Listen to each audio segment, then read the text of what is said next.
Okay, this refers to a specific skill performed with varying degrees of independence. So this specifies measurable classroom targets. Yung ating learning competencies specify measurable classroom targets. Okay, it has different degrees of difficulty and performance levels. So saan ba yung mas easier? Nasa taas o nasa baba? Nasa una. If you are going to... Nasa taas. Halimbawa, nasa taas. Halimbawa, you have, for example, in a day, you have 3 objectives. Objectives na tayo. Okay, let's talk about objectives in our lesson. Asan yung mas mauna? Okay, mauna yung easier. Yung end niya would be the difficult one. Okay? So it also refers to the ability to perform activities according to the standards expected by drawing from one's knowledge, skills, and attitude. So yan yung ating mga learning competencies. So how are we going to summarize all this? Ano bang ating summary ng lahat ng itong nasa ating curriculum guide? Okay, so please read everyone. Go. The performance standard shows the expected application of learning. The content standard defines what learners must understand, and the learning competencies specify the knowledge and skills that prepare learners to demonstrate Okay, let's go back to the performance standard. Ano yung kailangan i-highlight dyan? What is the highlight? Based on the statement. That is the application of learning or expected application of learning. Very good.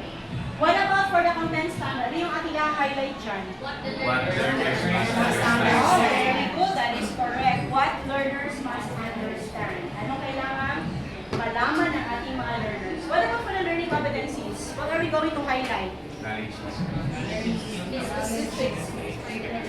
Demonstrate the expected application. Demonstrate what expected. Okay, so tanan daw, sabi ni Sir specify the knowledge and skills. Okay, so that's the specification of knowledge and skills dito sa ating learning competencies. Okay na? Yes. Internalize na yung tatlong yan. Okay, so yan lahat yung nasa ating curriculum. So inside check tayo. What are the significant changes in the revised 8 to 10 mathematics curriculum? May mga ano tayo changes, di ba? Oo. Okay. Magbigay na isa ka na grupo. Okay, I'll give you 30 seconds to talk with your group and then you.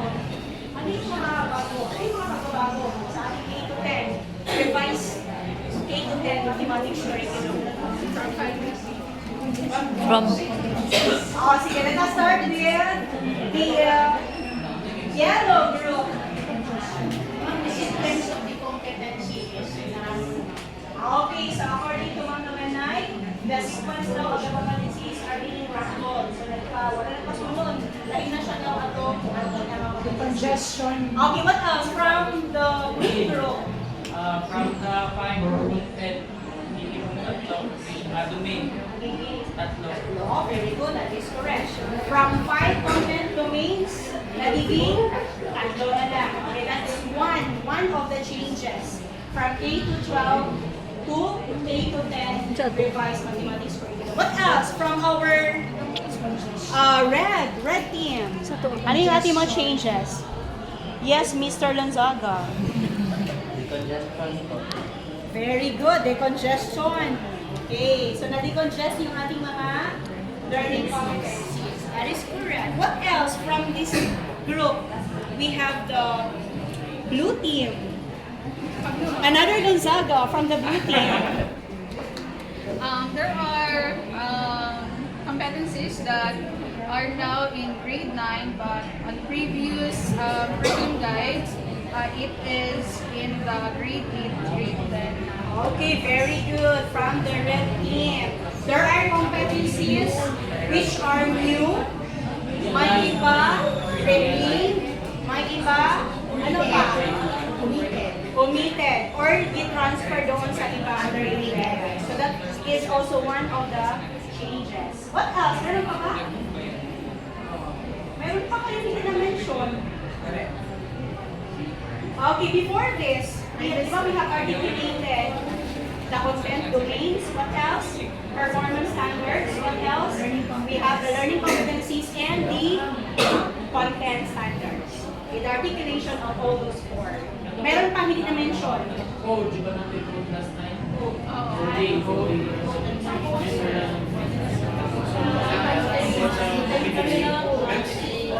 Base ko na base ko ba? Okay, sabi niya, sir, may competency code ay yung naka-turn. Ngayon, wala nang code. Wala nang code. Naka-turn.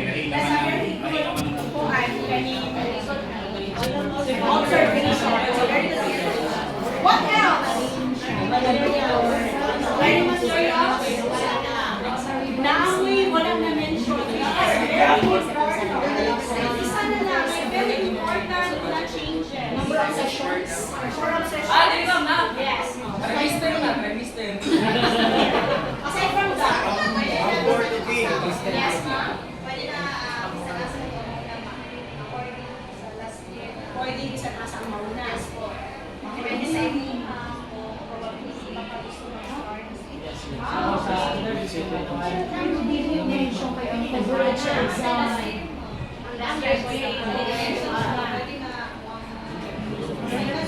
Okay, what else? Yung very, very important one. Do not forget our main goal. Ano yung ating main goal? The core of our framework. Ano yung nasa ilalim framework natin? Yes, Sir General. Learner-centered. Learner-centered. What else? That is to achieve. Very good. That's very important for us to achieve a mathematically proficient and a critical problem solver. Okay, yan yung pinaka-core natin. Okay, do not forget that. So, what was mentioned are the changes in the revised curriculum. Okay. Are you happy with the changes? Okay lang. Okay, hindi pa happy eh. Hindi pa daw natapos. Okay. So, we do not know yet, diba, sa mga alam mo session. Okay, so let us have a closer look. Okay, identify one learning competency that your group believes may be difficult for learners to understand. And then, discuss the reasons why this competency may be challenging and suggest possible ways to address the learner's difficulties. Present your group's findings to the class by stating the learning competency number, the learning competency, the reason for the difficulty, and the proposed strategies to address it. Wala na tayong code, pero we have the learning competency number. Example, quarter 1, Number 1. competency number 1 of LC number 1, 2, 3, 4, 5, 6. What is your LC number? We do not have the code, but we have the LC number. Okay?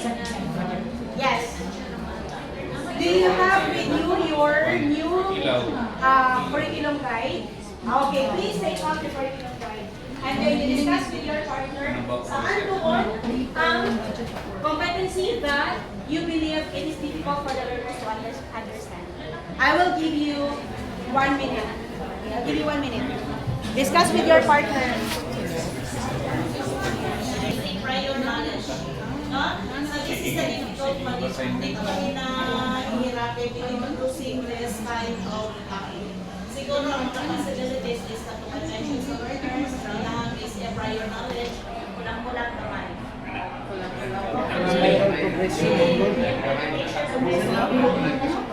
Balikan din nila itong topic ng balikan. Yung 7, grade 8, higher education. Okay, so may challenge talaga, no? Okay, let's give a hand. Let's three claps to the yellow. Let's now proceed to the green team. Iba na naman daw.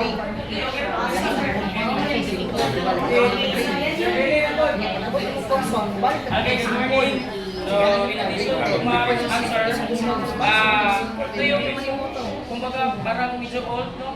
Kay our partner. Kato kay Trim, so, sulit test na lahat kanila.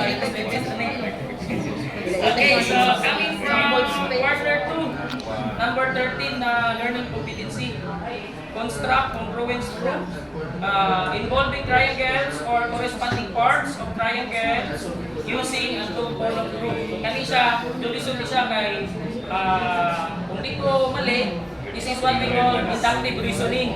So, there are two columns, the givens and the statements. So, kung di ka kabalo sa statement, wala kay i-reason. Diba? Kung di ka kabalo sa mga theorems and properties, dili ka ma-answer po sa base sa given. So, manang ito. Pag sa yung ating stage, ang mga bata, yun, based on my experience, kay magduko kung pwede pa lang di mag-eye to eye contact sa inyo, kaya ano ko tawagon, kaya siyempre ikaw, mag-analyze, amo ko kasi naman. So, kana, listen. Okay, let's give 3 claps to the green team. Ready? 1, 2. Let us now have the red team. Morning everyone. These are the ideas of Team Red, primarily specific by Osvaldo. Not the same difficulty as yellow and green, proving such as the constructing of two-column proofs for the congruence of triangles, because basically students have prior knowledge of theorems and postulates. It should be established first before they can walk through with the two-column proof with constructing the congruence of triangles. Even as teachers, difficulties on how we are going to relay our ideas to our students. That is why students become somewhat confused kung ano ilalagay nila, i-construct nila the statements with their reasons. So that's all. Okay, let's give 3 claps to the red team. Ready, go. 1, 2, 3. Okay, parang pare-pare ko yung nasa yellow, green, and the red team. Let's hear naman from the blue team. Okay, let's go blue. Mag-ano mo na lang sa tawag. Okay, ready, go.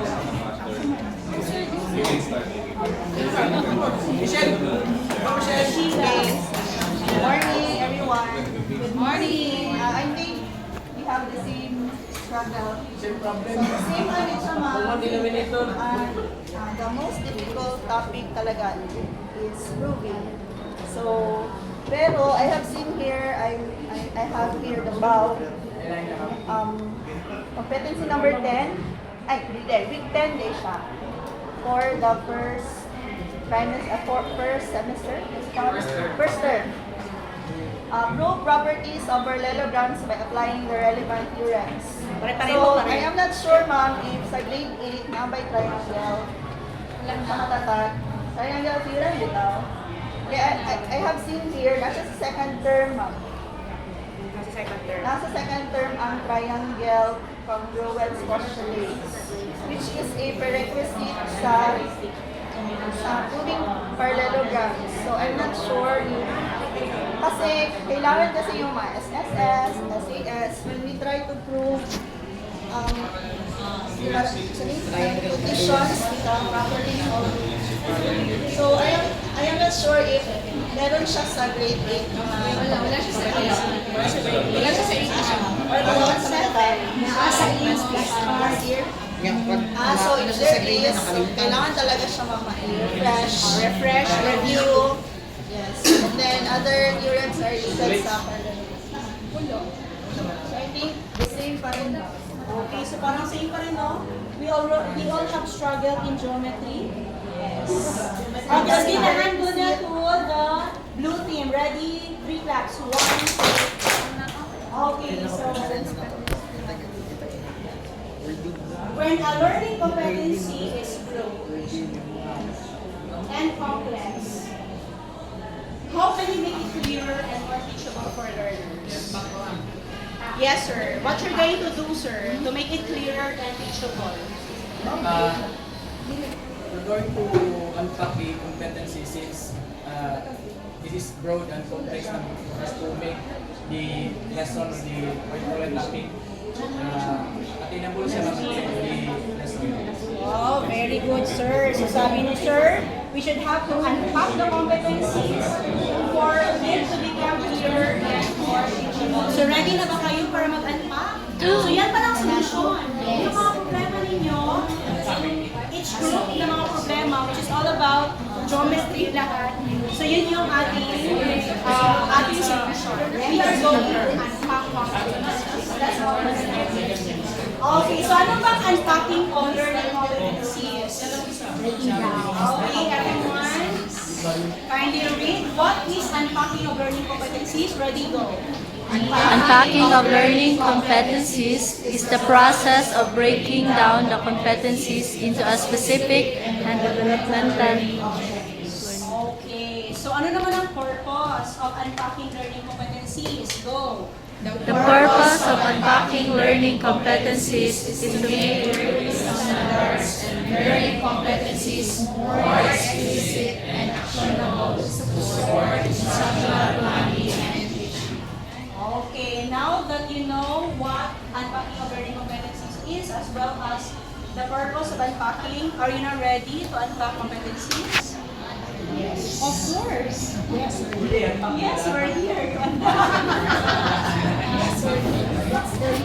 Okay, so if learning competencies lang a high cognitive demand, yung mga sinabi ninyo kanina, those competencies are high cognitive. So that will lead to students consistently striving and achieving progress in mastering a competency. Okay? So a learning competency is characterized by high cognitive demand that is considered critical. Paano siya maging critical? When it enables an individual to navigate complexity and directly impacts success. So, what makes it critical? Paano magiging critical yung ating learning competencies? We have here the following. Number 1, please read. Unlocks later learning. If students don't learn, they Okay, next, the second one, please read. Green team, go. Useful in many topics. Students will use this again and again across different lessons and problems. Okay, then number 3, red team, go. The big idea, not just a set. This builds understanding of an important concept, not only a procedure. Okay, so we have number 4, please read. Blue team, go. Often confusing for students. Many students make the same mistakes here, and the mistakes keep coming back. Okay, may na-notice kayo, ano yung mga mistakes ng ating mga learners which is keep on coming back? Ako naman na siya di-correct. Mura gihapon pa ka next. Di-correct ko na ni siya, mura gihapon. Namin ma-identify.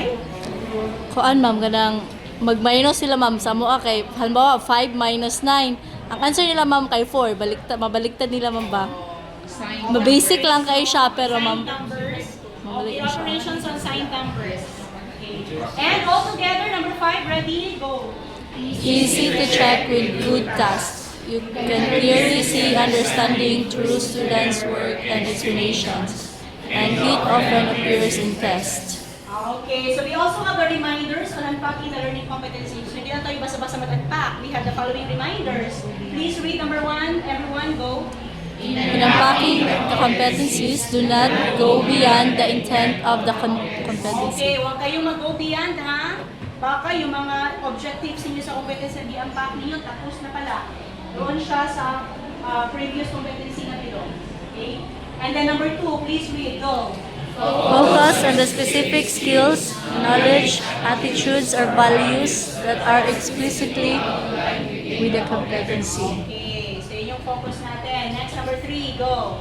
Refrain from adding extra or unrelated elements that are not part of the competency's primary Okay, focus. so huwag na isali yung mga hindi kasali sa competency. Right? Next, we have here the things to consider in unpacking learning competencies. Okay, ito yung kailangan i-consider natin before unpacking. Number 1, identify competencies. Next, we have to revisit standards, examine competency, vertical alignment. We have the breakdown competency, identify difficulties. Ano yung mga difficulties na may experience ng ating mga learners with that competency? So, dapat malaman natin yan. Determine strategies. Then we have create tasks, anticipate talk, and align assessment. Okay, so we have number 1, read and identify the learning competencies in their entirety. So yun yung muna i-consider natin. Okay? There are 10 of this. Number 2, revisit the content and performance standards. So before you unpack, dapat tingnan muna ano yung ating performance and content standards. Number 3, examine the learning competency to be unpacked. Basahin ang learning competency over and over again.